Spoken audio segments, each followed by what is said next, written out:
সাতক্ষীরায় গিয়ে শৈশবে ফিরলেন সৌম্য। তপ্ত গরমে জলকেলিতে ঈদের ছুটি উপভোগ।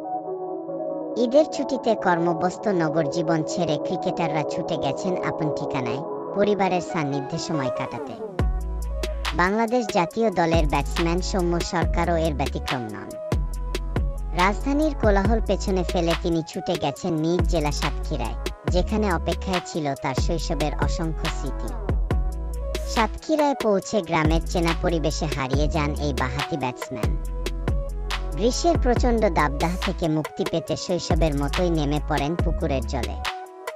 পরিবারের সদস্যদের সঙ্গে সময় কাটানোর পাশাপাশি গ্রামের বন্ধুদের সঙ্গেও করেছেন আনন্দ উচ্ছ্বাস। সামাজিক যোগাযোগ মাধ্যমে ছড়িয়ে পড়া একটি ভিডিওতে দেখা যায় সৌম্য সরকার পুকুরে জলকেলিতে মেতে উঠেছেন। মাঠের ব্যস্ত সূচি থেকে বিরতি নিয়ে এভাবেই নিজের ছেলেবেলার স্মৃতিগুলোকে নতুন করে উপভোগ করছেন তিনি।